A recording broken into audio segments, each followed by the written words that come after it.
Hello friends, आज हम second type of warp protecting motion, fast read motion के बारे में या फिर फास्ट रीड मैकेनिज़्म के बारे में जानने जा रहे हैं। सो बेसिकली इस मैकेनिज़्म की रिक्वायरमेंट क्या है वो मैंने पिछले वीडियो में आपको लूज रीड में समझाई थी कि to protect the warp yarns from getting damage due to the shuttle trap. So basically shuttle trap की वजह से जो भी हमारे वार्प यार्न्स के अंदर डैमेज होता है उसको प्रोटेक्ट करने के लिए हम फास्ट रीड मैकेनिज़्म का या फिर लूज रीड मैकेनिज़्म का यूज़ करते हैं। So the difference between the fast reed and the loose reed, जो बेसिक सा एक डिफरेंस है, ठीक है, वो डिफरेंस क्या है कि इसके अंदर हमारा जो रीड है ना, इसके अंदर जो हमारा रीड है, रीड एंड जो हमारा शटल है, उसके बीच में कोई कांटेक्ट होगा ही नहीं, नो कांटेक्ट। ठीक है, हम उससे पहले ही सब स्टॉप कर देंगे, right. But in the case of loose reed, हमारे जो रीड एंड द शटल था उसके बीच में एक यू कैन से दैट एक कांटेक्ट होता था, जिसके वजह से हमारा लूप स्टॉप हुआ करता था। बट एक और डिफरेंस जो है कि ये फास्ट रीड हम हैवी वेट जो हमारे फैब्रिक्स हैं उनको डेवलप करने के लिए यूज़ में लेते हैं, वहीं वेयर एज जो लूज रीड मोशन हुआ करता है उसको हम लाइट वेट फैब्रिक मैन्युफैक्चरिंग के अंदर यूज़ करते हैं। अब हम ये समझते हैं कि इसका बेसिकली वर्किंग क्या रहेगी, राइट। तो अब देखते हैं जैसे हम यहाँ से देखेंगे कि ये जो है ना हमारा सी पॉइंट जो है ना, इसको हम बोलते हैं स्वेल। ठीक है, ये स्वेल होता है, ठीक है। सेल, ये स्ले नहीं है, स्वेल है ना, स्वेल। अब इसका नाम स्वेल क्यों पड़ा है? आई थिंक इसका मतलब ये भी हो सकता है जैसे कोई भी चीज़ स्वेलिंग आ जाती है यानी फूल जाती है ना, तो ये भी अपनी साइज़ को चेंज करेगा, है ना। कैसे? अब पहली कंडीशन हम ले रहे हैं, फर्स्ट कंडीशन क्या है कि नॉर्मल वर्किंग देखते हैं, ठीक है, जब कोई हमारा शटल ट्रैप नहीं हुआ तब की, है ना। तो बेसिकली ये हमारा जो है स्वेल है, ठीक है, और ये शटल बॉक्स के पास में ही लगा हुआ रहता है, ठीक है। अब ये शटल बॉक्स के पास में लगा रहने से क्या होता है कि जैसे ही शटल जो होती है वो यहाँ आएगी, है ना, जब जब शटल यहाँ आएगी तब तक जब इसके कॉन्टैक्ट की वजह से ये जो ये जो हमारा स्वेल है ये थोड़ा सा एक्सपेंड होगा, इट मीन्स ये इस तरफ जाएगा, ठीक है।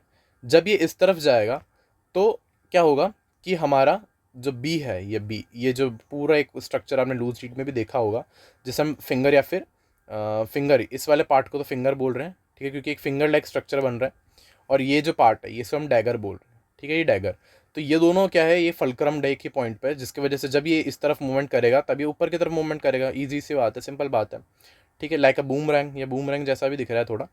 तो जब ये पीछे की तरफ जाएगा, जब हमारी शटल इधर है, प्रेजेंट है, ठीक है, जब सेंस हुआ है, तब क्या होगा कि ये जब इस तरफ मूवमेंट करेगा तो ये इसके तरफ मूवमेंट, ऊपर की तरफ मूवमेंट करेगा। इट मीन्स जो हमारा डैगर है और जो हमारा ई फ्रॉग है, राइट, इसके बीच में कोई कॉन्टैक्ट नहीं होगा, राइट, कोई कॉन्टैक्ट इनके बीच में प्लेस नहीं हो पाएगा। There is no contact between the dagger and the frog. So what is the condition for that?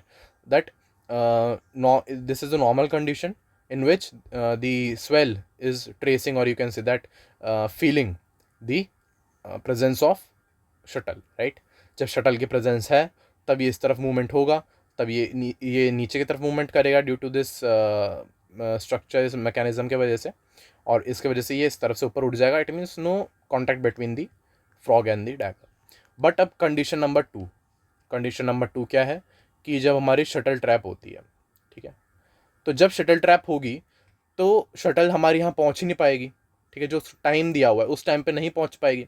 अब उस टाइम पे जब ये नहीं पहुँच पाएगी तब ये दोनों जब एक दूसरे से जुड़े हुए हैं, राइट, तो जब ये इधर मूवमेंट करेगा, क्योंकि यहाँ पे कुछ भी नहीं है, तो अब ये क्या होगा, कंप्रेस होने की कोशिश करेगा स्वेल, तो अब ये क्या होगा, नीचे ये कंप्रेस होगा, राइट। जब इधर मूवमेंट करेगा तब ये जो बी है हमारा फिंगर, तो ये भी इस तरफ मूवमेंट करेगा क्योंकि दोनों कनेक्टेड एक दूसरे से।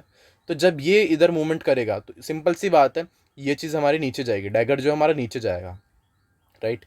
अब जब डैगर नीचे जाएगा वैसे ही क्या देखेंगे हम कि contact between the frog and the dagger will take place, right. Frog and dagger के बीच में कॉन्टैक्ट जो है वो इस्टेब्लिश होगा। जैसे कॉन्टैक्ट इस्टेब्लिश हुआ वैसे ही हम क्या देखेंगे कि एक ज़ोरदार जर्क हमारे फ्रॉग को लगेगा। वही जर्क वो किसको पास ऑन करेगा, इस स्टार्टिंग हैंडल को। तो जैसे स्टार्टिंग हैंडल को वो जर्क महसूस होगा वैसे स्टार्टिंग हैंडल नॉक ऑफ हो जाएगा और हमारी लूम स्टॉप हो जाएगी।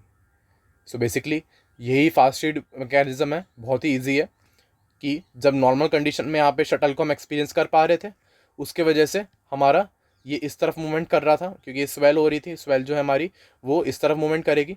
बट जैसे ही शटल ट्रैप हुआ तो इधर एब्सेंस कुछ है ही नहीं, तो वो इस तरफ मूवमेंट करेगी swell, right, towards its right.